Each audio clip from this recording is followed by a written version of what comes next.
Morning all, and welcome back to my channel. If we haven't met yet, my name is Madison Dohnt, and here on this channel I help you to understand your body so that you can heal your symptoms and become your healthiest you. This morning, I was just about to go to gym, but I felt called to turn on the camera and just start talking and have a real chat with you guys, because I haven't done that for a while.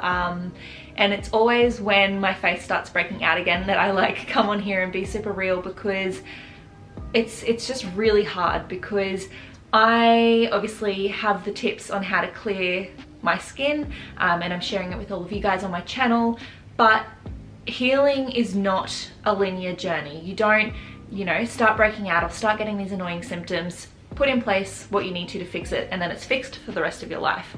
And I guess it's frustrating, but I want to be a good role model and not just say with clear skin at the end of the finish line, it's not a linear journey. Like, that doesn't mean anything. It's not relatable when I'm not currently struggling. So here I am in all my glory, currently struggling, telling you guys that it sucks, but healing is not a linear journey. And that is just because if you look at the root causes of acne, okay, some of the main ones, stress and hormones, there's gonna be stressful things that come up in your life again. Like, you can't avoid stress for the rest of your life. And if you're following my Instagram, you would know that a couple of really stressful things have happened in the last couple of months. One of them being that my pop had to go in for open heart surgery. He got so usually it's like a triple bypass. He got a quadruple bypass, which is crazy. So yeah, there's just been a lot happening. And then last month there were like some extra things that is just a bit personal, so I don't really feel the need to kind of update you guys on those details. But there's a lot of things that have been chipping away at the different root causes behind my acne. So stress is definitely a big one. Also last month my gut health got affected as well, so I started taking probiotics again, and then hormones are just going whack at the moment, and I'm currently dealing with all of that through diet and with stress management tips. So I just wanted to jump on here, and because it is really disheartening for me to be giving these acne tips when I start breaking out again, because then I feel like imposter syndrome. I feel like, how can I be giving acne tips when I have acne? Like, what the hell? And like, I totally get that, but I guess my tips, I can't stop my acne coming up. Life happens and stress happens, and I'm currently, looking after my PCOS, and that's gonna happen, and I'm just gonna be going through the motions, and it is getting better, but there's always gonna be like the ebbs and flows, and it's all about using these tips to address it when it does come up. So I'm very fortunate that, and you guys have seen multiple times on my channel, when I do get those breakouts, my skin goes like crazy, and then in like a month I'll be fine. Whereas I guess most people, they just struggle consistently for like years. So these tips, they do work, and they are amazing at, fixing the acne when it comes up and managing it and calming it down, reducing that inflammation, getting rid of those bacteria, and also reducing the sebum. So it's all super, super important. But I guess I just wanted to jump on here and say that healing is not linear. You are gonna have, just curveballs thrown at you in life that do make you break out again. That's just the fun of having acne prone skin, is that you are more likely to get those breakouts because you have a higher than normal sebum production, and that can be due to a number of things. That doesn't have to be forever. If you have acne prone skin in the past, it doesn't mean you're always going to have acne prone skin in the future, because once you get those testosterone levels under control, which is what I'm working on with my PCOS, then that sebum production won't be so sensitive, and so you won't break out at every given chance. But yeah, I have just been implementing all of my tips, and it's really been helping. Like, my skin has cleared up so much. I do currently have this one here, which I did pick. Picking just makes them so much harder to cover. I don't know why I do it. Anyway, yeah, so I'm currently a little self-conscious of my skin. I was a lot more self-conscious of my skin last weekend. and it is getting better every single week, every single day. But I just wanted to jump on here and be relatable, I guess, and just tell you guys that your skin might flare up again, but if you apply the tips that I teach you on this channel, then it's going to help you manage it so much faster when a stressful event does come up, when you are grieving, when you, like, I know that it's not nice to think of, like, you know, family dramas and everything like that, but they come up. Or sometimes, like, you lose someone, like I did end of last year, and then it all starts again, or something in particular screws with your hormones one particular month, and then all hell breaks loose.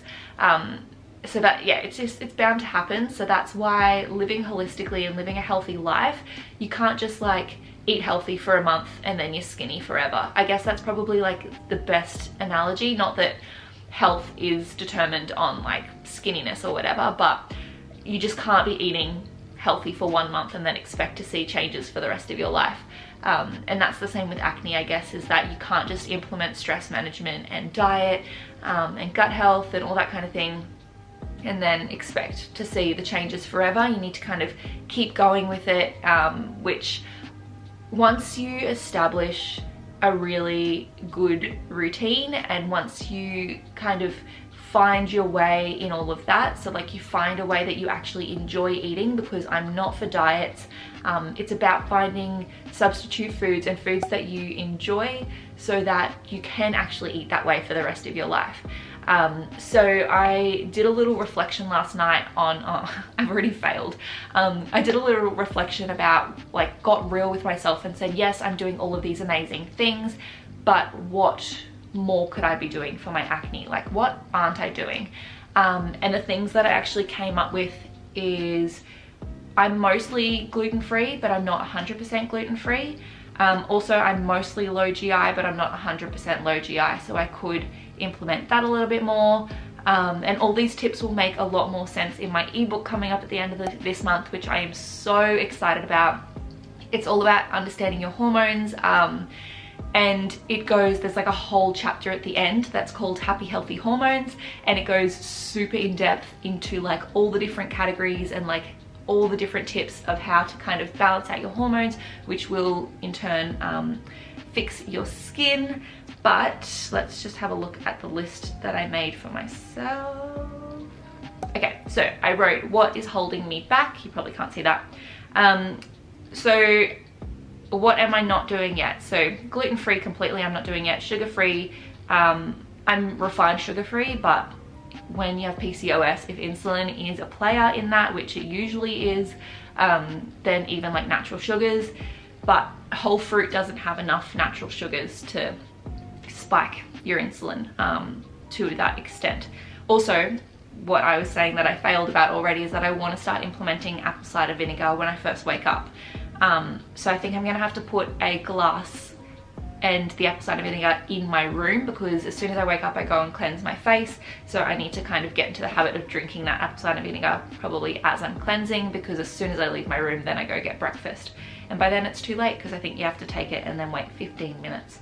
And then also, yeah, so sugar-free, lower GI and sleep more. The last 2 weeks I've been trying to get at least 8 hours sleep a night. And it has been going really well. I've still been going to bed at like 11 or 12 and then just waking up at 7 or 8. I'm just like a late owl. So yeah, that's kind of what I've been doing, and there's a lot more tips as well. Yeah, there's a lot to go into. Obviously it's not just like, oh, fix this and then you're good. It's all little things that contribute towards living a healthy life and doing so easily. Like, I don't feel restricted. Someone said to me today, like, I mean not today, the other day, like, oh, you're being super, I think it was like a doctor, you're being super restrictive, when I told her that I was refined sugar-free and dairy-free. She's like, you're restricting yourself so much. And I'm like, not really. Like, I don't miss dairy. I have plenty of delicious substitutes.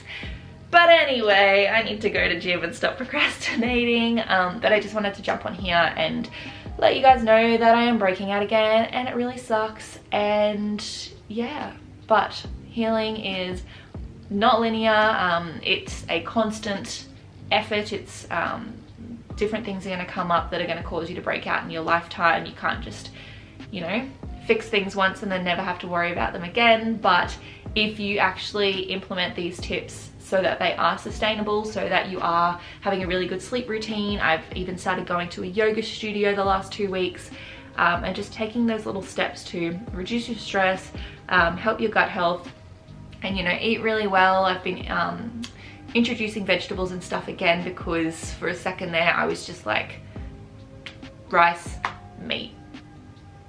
Yeah, that's pretty much it. Like spaghetti bolognese, just like gluten-free pasta, mince, done. And then like chuck in the sauce, whereas I need to actually put more veggies in so that I get all my micronutrients. But I could literally go on about this for days, so I'm gonna leave it there. But if you would love some more health tips throughout the week, make sure that you go and follow me on Instagram, and I'll also be talking more about my ebook that will cover all of this so in depth. It's over 90 pages at the moment, so it's just literally my brain on paper. I'm so excited. So it launches on the 30th of July. But yeah, so if you have any questions, make sure to pop them down in the comments below. If you enjoyed this real chat and me getting very honest with you guys and hopefully being relatable, then please make sure to like it below and subscribe. But that is all from me for today. Thank you so much for watching, and I will see you in my next video next week.